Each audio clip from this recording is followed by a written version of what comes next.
वैसे गोरा रंग भारत में जैसा कि मैंने बताया कि ज्यादातर नहीं पाए जाते हैं। हाँ पाए जाते हैं लेकिन ज्यादा नहीं पाए जाते। क्यों? क्योंकि गोरा किसको कहा जाता था? अंग्रेजों को। अब उतना गोरा कोई है तो, हालांकि उतना गोरा नहीं है लेकिन हाँ है, ठीक है, तो कम मात्रा है। लेकिन जो ज्यादातर पाए जाते हैं ब्रिटिश कॉम्प्लेक्शन। क्या बोलेंगे? British complexion. गेहुए रंग के लोग ज्यादातर पाए जाते हैं भारत में, है ना, ब्रिटिश कॉम्प्लेक्शन। क्या बोलेंगे फ्रेंड्स? जब भी हम बात करते हैं व्यक्ति के रंग के बारे में, तो रंग के लिए हम यहाँ पर क्या लगाते हैं? कलर नहीं लगाते हैं, हम लगाते हैं कॉम्प्लेक्शन। क्या लगाते हैं? कॉम्प्लेक्शन। जब भी आपको व्यक्ति के रंग के बारे में बातचीत करना हुआ, आप लगाएंगे कॉम्प्लेक्शन। क्या बोलेंगे? कॉम्प्लेक्शन। हाँ, तो रंग की इंग्लिश क्या हो जाएगी? कॉम्प्लेक्शन। क्या हो जाएगी? जब भी आप व्यक्ति के रंग के बारे में बातचीत करेंगे। आइए, ये चार मेन आपके रंग होते हैं। हिंदी में तो आप रंग ही बोलेंगे। पहला आपका होता है फेयर कॉम्प्लेक्शन। क्या होता है? Fair complexion. इसको हम लोग बोलते हैं हिंदी में गोरा रंग, ठीक है। British complexion. क्या बोलेंगे? British complexion. वैसे गोरा रंग भारत में जैसा कि मैंने बताया कि ज्यादातर नहीं पाए जाते हैं। हाँ पाए जाते हैं लेकिन ज्यादा नहीं पाए जाते। क्यों?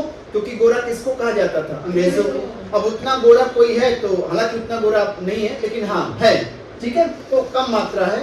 लेकिन जो ज्यादातर पाए जाते हैं ब्रिटिश कॉम्प्लेक्शन। क्या बोलेंगे? British complexion. गेहुए रंग के लोग ज्यादातर पाए जाते हैं भारत में, है ना, ब्रिटिश कॉम्प्लेक्शन। क्या बोलेंगे? British complexion. ऐसे सांवले रंग को बोलोगे डार्क कॉम्प्लेक्शन। क्या बोलेंगे? Dark complexion. ऐसे काले रंग को बोलेंगे ब्लैक कॉम्प्लेक्शन। क्या बोलेंगे? Black complexion. लेकिन वहीं पर मैंने बताया, देखिए रंग केवल कहने के लिए है, बाकी आपके अंदर टैलेंट है, स्किल है, क्षमता है, तो आप बड़े से बड़े कार्य को कर सकते हैं। आपका ये रूप रंग काम नहीं आने वाला। समझ पा रहे हैं नहीं? चलिए आइए, और कैसे आप पूछेंगे वह किस रंग का है? भाई सामने वाले से तो पूछेंगे नहीं, सामने वाले को तो देख ही रहे हैं किस रंग के हैं, है ना। लेकिन आप क्या करेंगे? थर्ड पर्सन के बारे में अगर आपको जानना हुआ, जैसा कि मैंने बातचीत किया कि वह किस रंग का है, वह किस रंग की है, तो आपके पास दो ऑप्शन होते हैं। कितने तरीके हैं? दो ऑप्शन। पहला है व्हाट कॉम्प्लेक्शन इज ही। क्या बोलेंगे? What complexion is he. या व्हाट कॉम्प्लेक्शन इज शी, है ना, वह किस रंग का है, वह किस रंग की है। आंसर देने के लिए आप बोलोगे ही इज। क्या बोलेंगे? जो तरीका होता है बोलो he is, she is, fair complexion. Fair complexion. वह गोरे रंग का है, वह गोरे रंग की है, ठीक है।